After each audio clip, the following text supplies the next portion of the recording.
कायम ज़ात से मोहब्बत करो तुम भी कायम कर दिए जाओगे।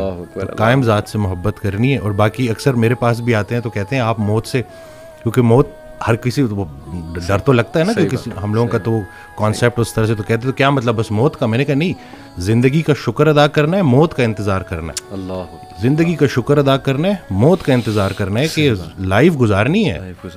और लेकिन उसके साथ कुछ ज़्यादा पक्का प्लान नहीं बनाना यहाँ का।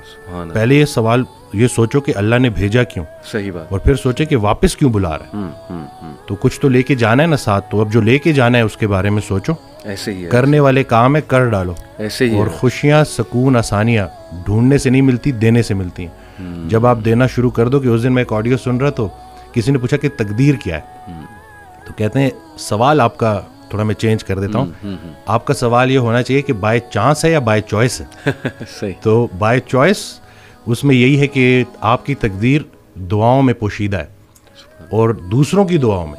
अल्लाह। वो एक शख्स उनके पास गया कि बड़ा परेशान हूँ, हल बताएं। तो कहते हैं आसान हल है, कोई शख्स तलाश करो जो तुम्हें दुआ दे, लेकिन एक शर्त है, उसे बोलना ना पड़े कि मेरे लिए दुआ दो। वो तुम्हें देखे और दुआ दे, उसकी ज़िंदगी में कुछ ऐसा कर जाओ क्या बात कि वो तुम्हें देखे और दुआ दे। तो ये जो मेन जो कहते हैं ना कि जितना जितना इंसान अल्लाह के करीब होता जाता है उतना उतना उसकी मखलूक के करीब होता जाता है। बल्कि हज़रत के एक जुमले ने तो मेरी लाइफ ही चेंज कर दी। और वो जो मेरी देखिए, कोई एक बाज़-औक़ात इंसान बड़ी किताबें पढ़ता है और बाज़-औक़ात एक जुमला।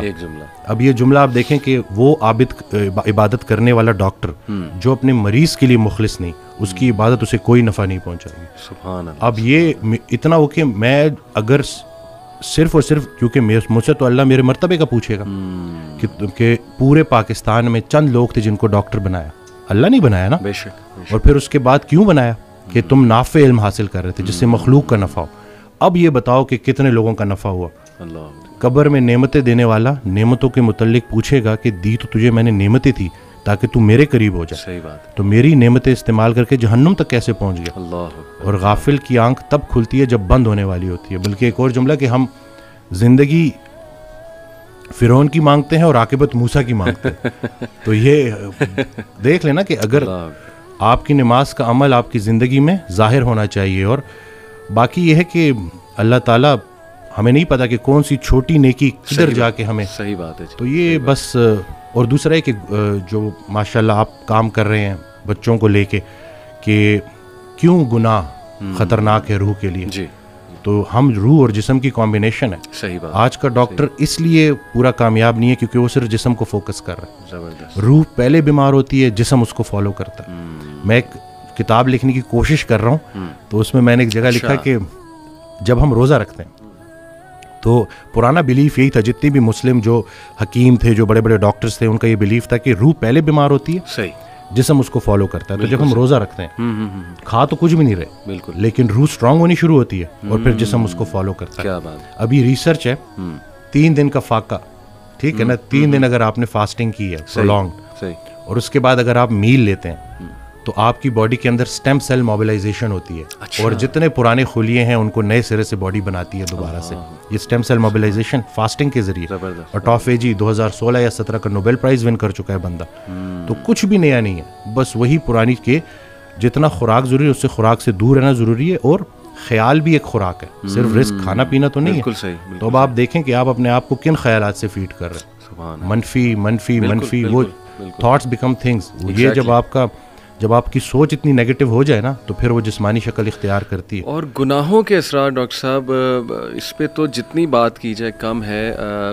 लिटरली आपके सेल्स पे इफेक्ट होते हैं जाके। मेरा तो ये बिलीफ है गुनाहों के, बिल्कुल बिल्कुल, नाफरमानी के। और आजकल जिस तरह के गुनाह अल्लाह माफ़ करे आ गए हैं, जो दिखाया जा रहा है स्क्रीन पे, पूरी एक इंडस्ट्री खड़ी हो गई, उसको ग्लैमराइज कर दिया, इंस्टीट्यूशनलाइज कर दिया। पॉर्न इंडस्ट्री की बात कर रहा हूँ, तो कैसे कैसे मसाइल लोगों को आ गए हैं। तो ये इट ऑल प्रूव्स के रूह पे इफेक्ट होता है तो जिस्म पे इफेक्ट। मेरे पास बच्चे आते हैं तो अच्छा हुआ कि आपने ये बात कर दी। मेरे पास बच्चे आते हैं तो मैं हैरान हुआ कि वो इसको समहाउ जस्टिफाई कर रहे होते हैं। अच्छा। कि जैसे कहीं कोई मतलब खातून तो नहीं है ना, या हम किसी को नुकसान तो नहीं पहुंचा रहे, तो उनको समझाना है कि आप आंखों को जो है नज़ारों का रिस्क देना है जो अल्लाह के करीब करें। ये जो इतनी कायनात अल्लाह ने बनाई है, ये हमारे लिए बनाई है, हमारी आंखों के लिए बनाई, और हम सबको छोड़ के किधर फोकस कर रहे हैं। और ख्याल पहले गलत होता है, अमल उसके बाद। तो आपका देखें कोई एक लम्हा ऐसे नहीं है कि नेकी बंद हो जाए, कोई एक लम्हा ऐसे नहीं है कि गुनाह बंद हो जाए। फजल के मतलाशी को फजल मिलेगा, तो आप ढूंढ के आ रहे हो। अब अगर आपने मोबाइल में थोड़ा सा भी, और शैतान तो जी हमारे रगों में खून की तरह दौड़ता है, तो अगर आप ज़्यादा उसको फीड करेंगे तो आप तो उस एडिक्शन से कैसे, और फिर लोग आ रहे हैं जी लोग, और फिर हमारी किताबों में भी अनफॉर्चुनेटली ये चीज़ लिख दी गई है कि इसका कोई नुकसान नहीं है। हाँ जी, हाँ जी, रिसर्चेज हैं, ये तो हेल्दी है। तो अब ये है कि कोई भी चीज़ जो आपको नेचर से दूर कर रही है, देखें हमारा दीन है उसका एक एलिमेंट बरकत के ऊपर है, कि बरकत का उठ जाना और बरकत का आना। सही बात। जो ये बज़ाहिर नज़र नहीं आता, लेकिन ये हमारा एक बड़ा बिलीव है कि हम चलते ही इसके ऊपर है। तो ये अब आजकल के बच्चों को ये समझाना कि भाई इस चीज़ से निकलना और थोड़ा सा पॉजिटिव यानी स्पोर्ट्स की तरफ आओ। देखें आग और पानी साथ साथ नहीं चल सकते। सही बात। जब वो फिटनेस की तरफ तवज्जो करेंगे, जब स्पोर्ट्स एक्टिविटीज़ में आएंगे, अच्छी उनकी गैदरिंग होगी, बिल्कुल सही, तो इंशाल्लाह डेफिनेटली वो निकल आएंगे। अब पता नहीं मुझे ये बात करनी चाहिए कि नहीं, लेकिन मैं कर ही देता हूँ। कुछ दोस्तों को ना छोड़ना पड़ा, जो बड़े पुराने दोस्त थे।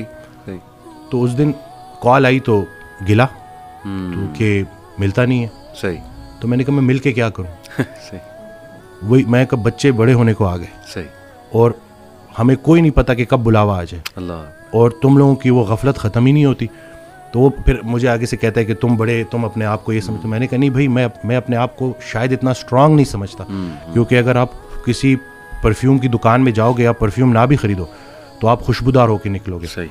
संगत मैटर करती है, तो ये बच्चों को पता चलना चाहिए, क्योंकि आपकी जो कंपनी है ना, वही आपको गुनाह करने से ज़्यादा गुनाह पे लाने वाले की पकड़ होगी। सही बात। और ये इनको पता चलना चाहिए कि ये जो आपका फ्रेंड सर्कल है ये बड़ा मैटर करता है, और इसके बारे में आपका सिलेक्टिव होना बड़ा ज़रूरी है। सही बात। क्योंकि अल्लाह का जिक्र जब महफिल, बल्कि उस दिन मैंने एक वीडियो में भी कहा कि जब अल्लाह कि जब तन्हाई में तुम मुझे पुकारते हो, मैं भी तन्हाई में पुकारता हूँ। जब तुम महफिल में पुकारते हो, मैं भी महफिल में पुकारता हूँ।